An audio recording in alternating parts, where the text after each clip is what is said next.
एक दिन हजरत सुलेमान अलैहिस्सलाम अपने दरबार में बैठे हुए थे। उन्होंने देखा कि उनका खास परिंदा हुदहुद दरबार में मौजूद नहीं है। जब थोड़ी देर बाद हुदहुद वापस आया और उसने एक अजीब बात बताई। मैं वह चीज जानता हूं जो आप नहीं जानते। मैंने एक ऐसी सल्तनत देखी है जिसका नाम सबा है। वहां की मलिका बिल्किस बहुत ताकतवर है, लेकिन अफसोस वह और उसकी कौम अल्लाह की बजाय सूरज की इबादत करते हैं। ये सुनकर हजरत सुलेमान अलैहिस्सलाम ने मलिका बिल्किस को एक खत भेजा जिसमें लिखा था, अल्लाह के नाम से जो रहमान और रहीम है, अपने लोगों पर जुल्म करना छोड़ दो और मेरे पास आकर इस्लाम कबूल करो। जब मलिका बिल्किस को यह खत मिला तो वह हैरान रह गई। उसने अपने वजीरों से सलाह ली।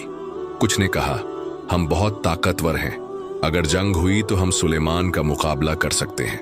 लेकिन बिल्किस समझदार थी। उसने कहा, पहले हमें देखना होगा कि सुलेमान सच में कैसे बादशाह हैं।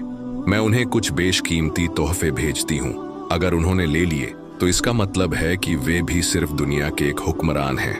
लेकिन अगर उन्होंने इनकार कर दिया तो हमें समझना होगा कि वे अल्लाह के नबी हैं। जब ये तोहफे हजरत सुलेमान अलैहिस्सलाम के पास पहुंचे तो उन्होंने इन्हें ठुकरा दिया और ऐलान किया, अगर वह सरेंडर नहीं करती तो हम उसके खिलाफ ऐसी फौज लेकर जाएंगे जिससे वह लड़ भी नहीं सकेगी। ये सुनकर बिल्किस डर गई और खुद मिलने का फैसला किया। लेकिन इससे पहले कि वह वहां पहुंचती, हजरत सुलेमान अलैहिस्सलाम ने अपने दरबार में पूछा, कौन है जो मल्लिका के आने से पहले ही उसका तख्त मेरे पास ला सकता है? एक जिन्न बोला, मैं उसे लाकर दूंगा, इससे पहले कि आप अपनी सभा खत्म करें। लेकिन एक नेक इंसान आसिफ बिन बरखिया, जिनके पास अल्लाह का इल्म था, बोले, मैं उसे आपकी पलक झपकने से पहले ला सकता हूं। और जैसे ही हजरत सुलेमान अलैहिस्सलाम ने देखा, बिल्किस का तख्त उनके सामने मौजूद था। जब बिल्किस वहां पहुंची और अपना ही तख्त देखा तो दंग रह गई।